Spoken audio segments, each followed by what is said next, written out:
waxay dhahdaan caqaa'ida iyo cibaadaadka iyo waxaan oo dhami nolosha adduunka marka la eego values bay dhalaan valueskii dhaqankii uu dadku ku dhaqmayay ayaa ka dhasha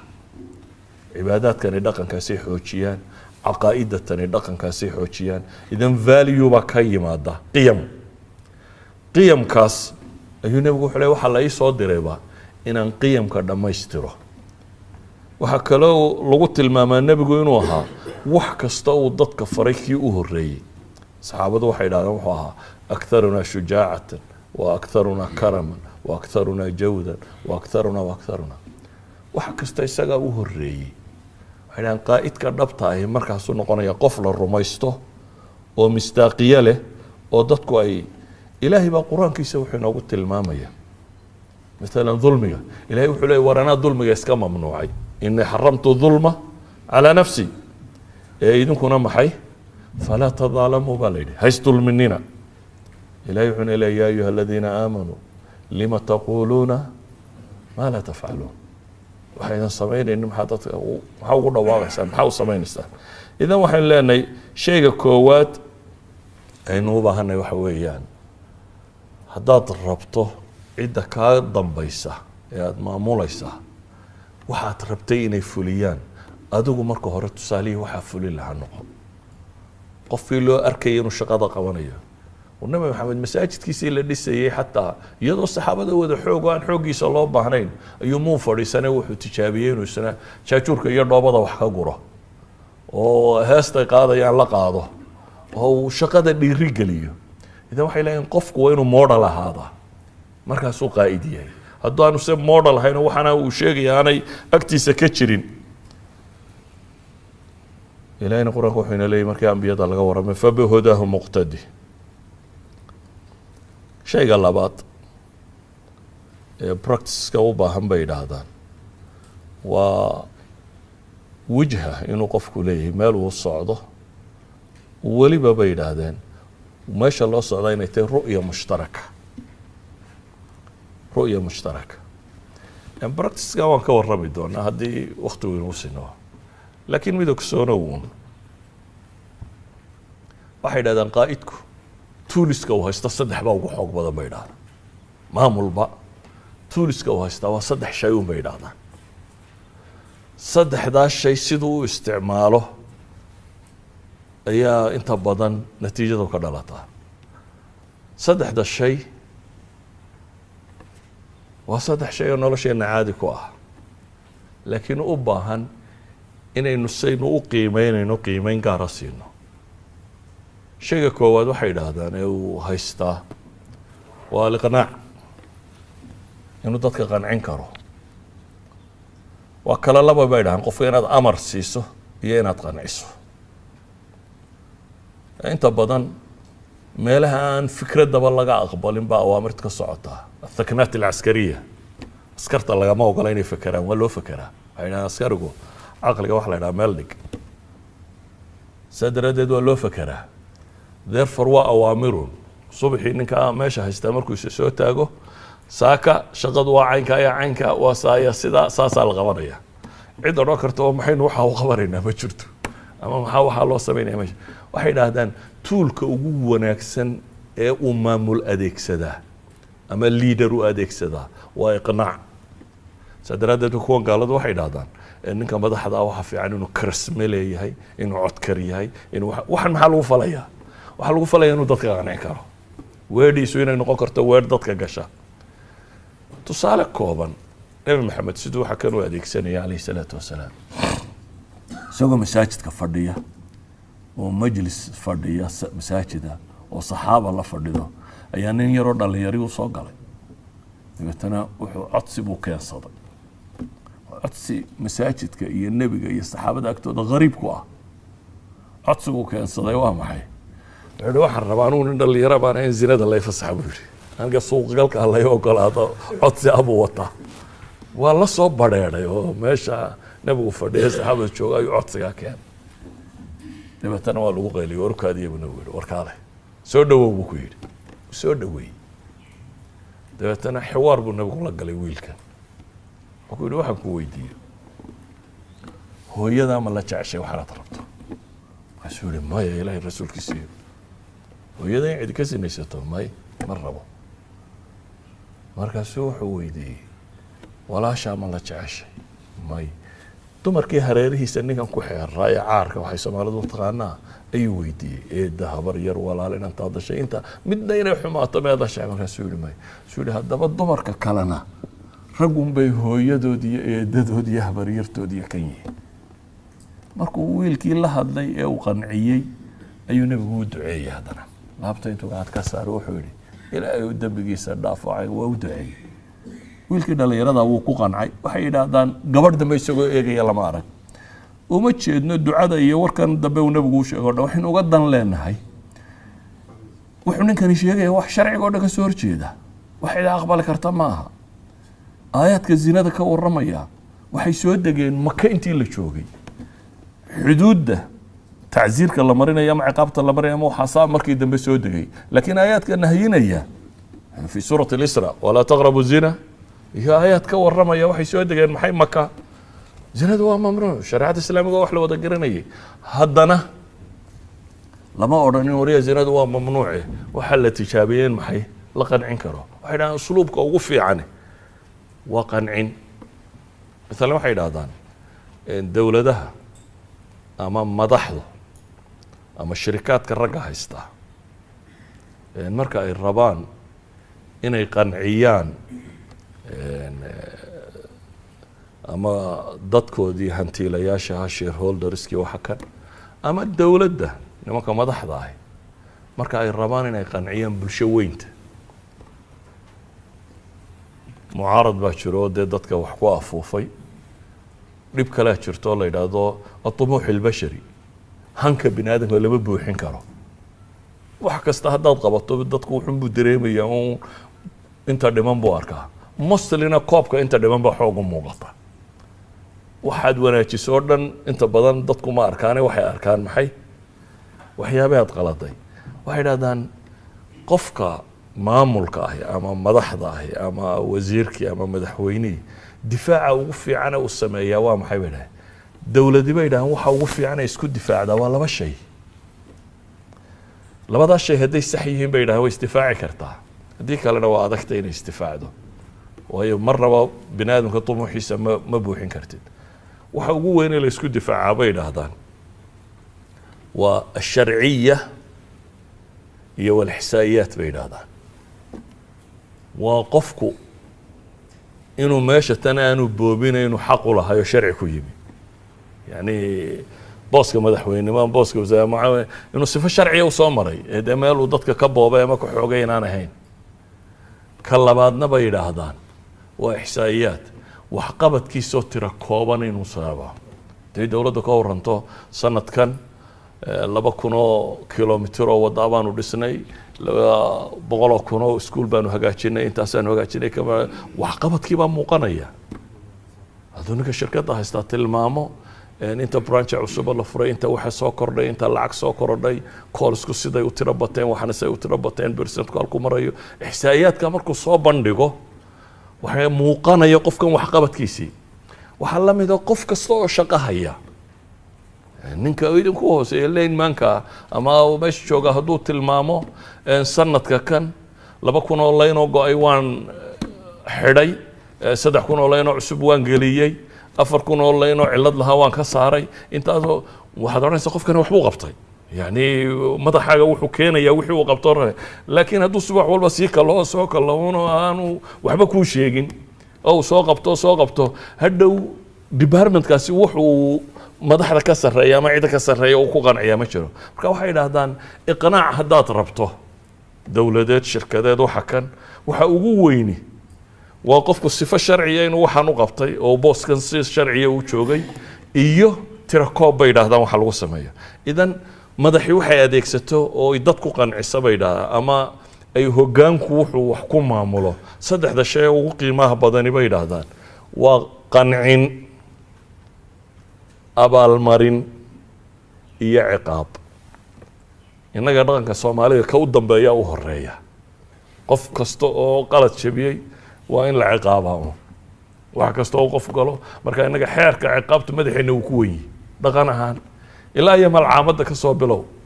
ilaa iyo malcaamadda markaad ka soo bilowdo yararkaasi qur-aanka waxay u naceen u shile la dhacay ilaga xeerka ciqaabta ah maxay waxa koowaad la sameeyo laakiin waxay yidhahdaan maamulaha rasmiga ahi saddexdan shay baa ah bay yidhahdaan waa tuuliska ugu weyne qofka maamul haya u adeegsada bay yidhahdaan waxaa ugu qurux badan bay yidhahdaan inuu qofku dadka qancin karo waad wadan kartaa bay leeyihin qofka haddaad qanciso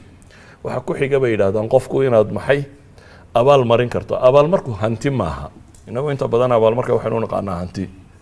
abaalmarka waxaa ka mid a qofka inaad ku ixtiraamto shaqada waxaa ka mid a inaad dhiirigeliso dhiirigelintu waa weer fiican oo qura inaad ku tidhaahdo qofkani inuu wixiisii qabtay inaad u mahadnaqdo markuu shaqada soo qabto thank you inaad ku tidhaahdo yani waa tasjiic waa abaalmarin ilmahaaga yari inagu waxaynu naqaanaa maxay dhahaan laa shukra cala alwaajib waa qaldantahay waajibkunbaabaa laga shukri dhaqaa haddaad tidhahda laa shukra cala alwaajib qofka maad dhiirigelin ma qofkii maad wixii wuu qabtay waa waajibkiisii wuu ka soo baxay laakiin adigana wuxuu kaa sugayey inaad recognition la timaado inaad qirto haddaba waxay yidhaahdaan qofku waa inuu inspiration leeyahy waa inuu ilhaamin karaa dadka waa inuu riyo tusi karaa ay ku socdaan iyo meel ay u jeedaan waxay inspirationkaasi wuxuu ku yimaadaa bay dhahaan laba shayo waa envisioning the future bay yidhaahdaan meesha loo socdayo muuqaalka inuu qofka tusi karo iyo bay dhahaan enlisting others markaynu soo koobno waa masaladii aan idin lahaa uun enlisting the otherska waxa weeyaan qofkii naabiqada waxaynu nihi meel fog buu arkayaa dee dadkana inaad soo kaxayn karto oo meesha ay kula arki karaan ama tusi kartid ee keliga aanad ordin ka saddexaad waxay ku tilmaamaan in looga baahayay shaqada inuu qabtaa waa challenge the process bay yidhahdaan shaqada processka ay marayso inaad challenge garayso oo waa maxay najaax iyo guushu bay yidhaahdaan guul waa laba shay oo la isku daray bay yidhahdaan baa guul sameeya labada shay oo la isku daraa waa maxay waa alfursa waljaahiziya bay yidhaahdaan inaad fursa jirto haddaan meelaan opportunity ka jirin dee guul ka gaadhi maysid ka labaadna waa inaad adigu marka fursaddu timaado qof u diyaara inaad ahayd haddaad markay fursaddu timaado un kabashkabashlaysoo tidhaahdo waxaasaynu u baahanayna guulaysan maysid therefore waxay yidhaahdaan haddii aad rabto broseska shaqadaadu siday u socotaa inay qumanaato waa inaad noqotaa qof arki kara furaska yaalla مثلا telecommunication baad ka shaqaynaysaa waa inaad arki kartaa furaska waddanka yaalla maxay yihiin kuwa muuqan karaan kow ka labaadna waa inaad diyaar u tahay oo fursaddaas aad uga faa'iidaysan lahayd inaad diyaar u tahay markaasaad gaadhi kartaa bay yidhaahdaan guusha la sheego marka broseska waa inaad challenge garaysaa bay yidhahdaan tusaalaha waxay ku bixiyaan nebi maxamed calayhi salaatu wasalaam wuxuu tijaabiyey cid qaadata inuu helo tolkii way diideen ciidanna ma haysto dowladna ma leh dhaqaalana ma haysto wuxuu tijaabiyey cid uu magangelye ka heli karo oo xorriyaddaas siin karta inuu diinta dadka gaadhsiiyey inuu helo dabeetana qabaa'ilkii carbeed ayuu xajka u tagaa kuwan u sheeg kuwan u sheeg kuwan u sheeg waa la soo diidaa waayo dee mararka qaarkood challengesku siday ugu adkaayeen dee adeerkii ruma baa daba socday ka warran haddii adeerkaa lagu daba dhigo adeerkaayo aabbaha la dhasho meesha istaagta bay dhaa ka yaranaa u adeere waa been wuxuu sheegayaye waxba kama jiraan dadka intaad u malaynaysaabaa wax kaa dhegaysan lahayd yani adeerkii abiilaha baa daba taagan oo le yarkan waa saabi diintu ka baxaye waxbaa ka dhegaysanina qabaa'ilkii markaa qabiilkan u tag waa rafdiyaan kan kale u tag waa soo diidaan kan kale u tag waa soo diidaan ma yidhi war naga daa meesha tan waxba la qaban kari maaya maya he challenged the process isku day inuu processka challenge gareeyo culamada taariikh qaar ka mid waxay sheegaan 15 reer baa diiday bay yidhaahdaan laakiin at last muxuu helay qola aqbashay ugu dambeyntii ansaar baa aqbashay dabeetana waxaa suurto gashay inuu ballan la galo ay ballanka oofiyaan oo dabeetana laba goor ay u yimaadaan oo labadii goorba ballama uu la galo oo la aqbalo oo uu cid u diro oo meesha lasii hagaajiyo oo dacwo laga sii sameeyo kadibna uu u hijroodo kadibna naf iyo nafiisba idan processka wuu challenge gareeyey processku markuu bilaabayba najaax ma gaadhin guushu markiiba instantaneous ma ahayn laakiin markay 15 qabiil diiday ayuu noqday kii 16aad inuu maxay suurto gasho inuu gaari karo idan waxay yiraahdaan masaladan ay sheegayaan waxay iyagu yiraahdaan experiment and take the risk bay yiraahdaan waxa experiment gara riskigan aqbal maalin walba lama guuleysto fashalkaagu waxaad wax ka barataa noqdo yani fashalku bay yiraahdaan inaad wax ku fashashaa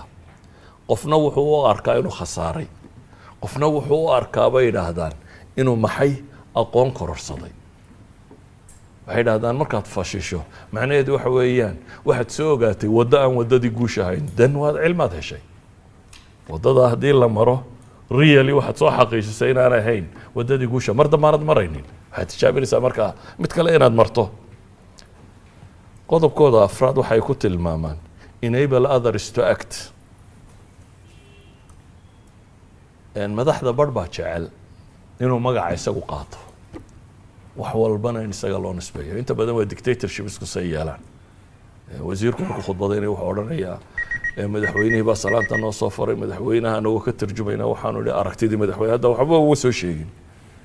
waayo ninkan bay ogyihiin inaanu wax kala aqbalaynin in isaga la sheega mooyaane waxay dhahdaan leadershipka dhabka ahi kaamaha bay dhahay leadershipka dhabta ahi waxay dhahdaan oo qofka dadka traingareeya ee aqbala inay soo baxaan makin ilaakhiriin bay dhahaan wafsax lahum almajaal dadka tababar oo ugu talagal waa mas'alo bay yidhahdaan ciddaan liidarka ahayn ku adag dadka badh waxay ka fekeraan waarar mushaqadaada kaa qaada haddaad soo kor soo qaado iska celi dee maamule intuu maamulayay la loolamaya haddaad intii adiga lagu yidhi tababaroo hore wadaad la loolanto dee waxba socon maayaan laakiin haddii aad iyaga soo tababarto soo adiga shaqadu kaa fududaanaysa hore aad guul u gaadhaysaan waxay dhahaan liidarka dhabta waxaa lagu yaqaanaa bay dhahaan markuu meesha ka tago wuxuu kaga tagaa bay leeyihin dad liidari soo wadi kara ninkaan liidarka ahayna waxaa lagu gartaa bay dhahaan markuu meesha ka tago arday isku wareegtuun buu ka tagaa cidaan garanaynin meel loo socdo maalan waxay dhahaan nebi moxamed calayhi salaatu wasalaam waxyaabaha liidarnimadiisa dunidu ay maanta u ictiraafsantay waxaa ka mida bay yidhaahdeen dad aan aqoon lahayn meel aan philosophy oolin dhaqan oolin luqa oolin yacni wax la bartay jirin dad reermiyi rasmiya ah ama shubhu reermiyiya ku dhadhow aqoon halkaa ka jooga ayuu traingareeyey bay yidhaahdaan maalintuu ka baxay isagu iyo dhintay calayhi salaatu wasalaam wuxuu ka tegay bay yidhaahdeen isagoo qaada reermiyiga ay qaadayiin dabeetana dunida kuwuu ka tegaa dawkhiyey iyaga qaada ahaa hadduu ka tegi lahaa bay leeyihiin nooc ah tabac muriidiin hadduu ka tegi lahaa isna uu sheekhu meesha ka ahaan lahaa oo uun isaga wuxuu sameeye eegi lahaa maalintuu ka baxo dariiqadu waa baabi'i lahayd waayo awal bay muriidiin ahaayeen awal baanay ahayn idan qaa'idka rasmigii bay yidhaahdaan waa qof dadkan uu wade uu hogaaminayo u traingareeya inay noqon karaan qaadatul بريتو دتكي قادة نقولها مركا waxay yiraahdaan dadka badhmaan jeclayn munaafasada ama jecel inuu isagu ahaado المثل الوحيد waa dhib bay yiraahdaan saadaradeed iyaga waxay yiraahdaan foster collaboration and strength others yani nami taawun wax wada qabadka xooji dadka kalena xoojiyo u banee inay shaqada qaban karaan waxay ugu dambeysiyaan iyagu ay yiraahdaan markaa قضية التشجيع أو encourage the heart أو أي كوسو كوبان dadku waxay qabtaan marka hore ictiraaf oo celebration u sameeyo faafi oo valueska iyo victorieska ay keeneen qir qofku markaa wuu sii wadayaa shaqada dee qofku markuu soo shaqeeyaa tiraahda waajibkaaga umaad gudatay ama wixii lagaa filayay baad qabatay that's not enough waad niyad jebisay bini aadamka waxay yidhaahdaan eraygu meel fiican buu kaga dhaca marar badan baan maadadu gaadhin bay yidhaahdaan meeshuu eraygu gaadho qofka ixtiraam iyo qadarin kuu muujiya wuu kaala qiimo baday qof wax ku siiyey hantidu wax weyn maaha qofka identitygiisa iyo bini aadamnimadiisa ka mudan dhaqaalihiisa iyo hantidiisa. yes dhaqaalu waa ku jiraa waxsiintu oo ilaa xad uu nebigu yidhi calayhi salaatu wasalaam wax isu hadiyaya waa isjeclaanaysaane jacayl iyo maadaa laisku xidhay. yani waa basharka waa ku abuurantay dee qur-aankaba haddaad akhrido xoolaha iyo jacaylkoodu waa isku naban yihin bini aadamka wainahu lixubu lkhayri lashadiid watuxibuuna almaala xuban jama. xataa kuwa bixinayay maxaa lagu yidhi qur-aanka waxay bixinayaan baa la yidhi maxay calaa xubihi iyagoo jecel bay siinayaan miskiina wayatiimo ay siinayaan. marka ka bixiyeyna isagoo jecel buu bixinayaa ka kalena isagoo jecel buu guranayaa weeyaan. idan waa ka mid laakiin waxaynu leenahay iyadoo qura maahe qofka in la ixtiraamo oo waxqabadkiisa la faafiyo oo la abaal mariyo oo la tashjiiciyo ayaa ah bay leeyihiin wax weyn ah. saa daraaddeed liidarku baynu leenahay markaynu warka soo koobno waa inuu noqdaa qof dadku wada jecel yihin. nabiguna calayhi salaatu wasalaam wuxuu sheegay war xulkiina ama mudankiina ma idiin sheegaa buu nabigu yidhi alaa ukhbirukum bikhiyaari amwaraa'ikum wa shiraarihim. madaxdiina iyo maamulkiina kuwa ugu fiican ee xulka ah iyo kuwa ugu sharka badan lama idiin sheegaa buu nabigu yidhi calayhi salaatu wasalaam. haa baa la yidhi. wuxuu yihi kuwa ugu fiicani waa kuwa idinkuna jeceshiin iyaguna idin jecel. kuwa ugu sharka badan buu nebigu yidhi waa kuwa iyaguna idin necab idina aad soo habaartaanay necabtiin. hadduu ninka madaxdii noqdo nin markuu maqan yahay la xanto oo meesha oo dham ay ku faraxda maqnaanshihiisa kolley habaar buu ahaaye haynaga maqnaado hadduu noqdo waa dhib. cagsiga hadduu ninka madaxda ahay markuu maqan yahay ama nin qof la tabo uu noqdo oo la idhaha wallaahi waa ninkii waa inaga maqan yahan shaqada maanta iska gejino oo loo arkayo qof ay ixtiraam u hayeen qof aanay ceeb la rabin maqnaanshiyihiisa ay u arkayaan inay iyagu buuxin karayaanna waa liidarkii loo baahnaa. idan waxyaabaha aan sheegnay labadaa nin wixii ay sheegeen aan ka soo koobnay ama ha noqoto traitiska oo simaadka qofka laga raba ah ama ha noqoto akhlaaqiyaadka ama dhaqamada ama practiceska ama afcaasha la rabo inuu qofka liidarkii qabto ha noqotee wuxuuba waa intii ilaahay kitaabkiisa ku sheegay ama sunnada nebiga calayhi salaatu wasalaam ku sheegay. waayo waxay idhaahdaan qaa'idka dunida ugu xoog badanee soo maray xataa gaal waxay leeyihin waa nebi maxamed calayhi salaatu wasalaam. ma nebinimada ay qiimeynayaan? maya, iyagu waxay qiimeynayaan outcome-ka. waxay leeyihiin wuxuu haystay wixii ugu yaraa resourcekii ugu yaraa buu haystay bay leeyihin. waxaanu dhaliyey bay leeyihin wixii ugu weynaaye bini aadam uu dhalin karo. qofku haddii de inaga project balaad markaad lagu idhaahdo waxaa soo qabo project balaad baad samaysataa aad ka waranto kow resourceskaad u baahantay waxaasaan u baahno kaasaan u baahno waqti intaa lago dad intaa lago shaqo intaa lago xoog intaa lago intaa marka lagu siiyo ayaa haddana wagash tahay talo muu fuli doonaa projectkii mise ma fuli doono ma sax noqon doona mala nebi maxamed intaa midna ma haysan. meel cidla ah oo qurayshi joogto oo diinlaawayaal joogaan oo mabda aanay rumaysnayn la rabo inuu ka dhaadhiciyo ku hogaamiyo waanu dhaqaalo haysano ciidan u haysan buu ayuu ka bilaabay. idan waxay yidhaahdaan resource gacantiisa kuma jiraan waxyigaas iyo tusaalaha allah hayniya alle subxaana wa tacaala gargaarkiisa. waxaanu dhaliyey bay yidhaahdaan isbedelada dunida ka dhacay isbedeladii ugu weynaa. marka iyagu gaaladu waxay qiimeynayeen qofkani wixii uu haystay practicalka iyagu ay arkayeen iyo natiijadii ka dhalatay markay isu qiimeeyeen waxay tilmaamayeen inuu yahay good leader. haddaba liidernimada oo dhamme markaan soo koobno waa inuu qofku noqdo asaadiq alamiin. taas buu ku helayaa kalsoonida dadkiisa ama credibility-ga uu ku helaya. practice-kan ay sheegayaan haddii uu sameeyana wuxuu noqonayaa inay bulshadu hore u socoto. laakiin waxaan akhriyay waa theory, waa nadariyaadkii. waxaa ka quman in tadriib lagu helo kuwaasi. waxaynu sheegnay system loo tababaro basharku buu leeyahay oo loo gaadhsiin karo qaabkaasi in la helo iyadoo tababara ayaa waxay ka muhiimsantahay in la helo iyadoo lecture